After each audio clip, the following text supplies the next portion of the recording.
ನಮ ಶಿವಾಯ. ನೋಡಿ ಎಷ್ಟು ಚೆನ್ನಾಗಿದೆ ಬೆಟ್ಟಗಳಲ್ಲಿ ಬಂಡೆಗಳು.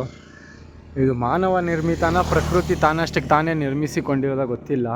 ಇದು ಕಡೆ ನೋಡ್ರಿ ಹಂಗೆ ಸನ್ಸೆ ಸೂರ್ಯ ಮುಳುಗ್ತಾವನೆ. ಓಕೆನಾ, ಹಂಗೇ ಬಂದರೆ ನಿಮಗೆ ಒಂದು ವಾಟರ್ ಫಾಲ್ ಥರ ಒಣಗೋಗೈತೆ ವಾಟರ್ ಫಾಲು.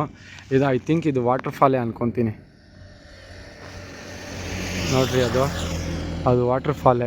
ಇಲ್ಲೆಲ್ಲ ತುಂಬ ಬಂಡಿಗಳಿದ್ದಾವೆ, ಚೆನ್ನಾಗಿರೋವು ಎಲ್ಲ ನೀರು ಹರಿಯೋವಂಥದ್ದು ಜಾಗ ಇವೆಲ್ಲ.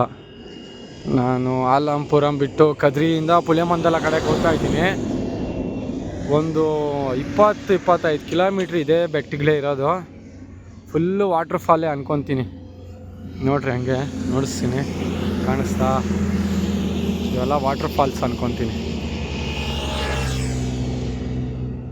ಸಕ್ಕತ್ತಾಗೈತೆ ವ್ಯೂಸ್ ಮಾತ್ರ. ಒಳಗಡೆ ಹೋದರೆ ಫುಲ್ ಕಾಡು. ಇದೆಲ್ಲ ಫುಲ್ ಕಾಡನ್ನ ಅಗ್ದು ರೋಡ್ ಮಾಡಿರೋದು ಇವರು. ನೋಡ್ರಿ ಹಂಗೈತೆ ಫುಲ್ಲು. ನೋಡಿ, ಈ ಬಂಡೆನ ಯಾರು ಕುಯ್ದಿರೋದು ಹೇಳ್ರಿ?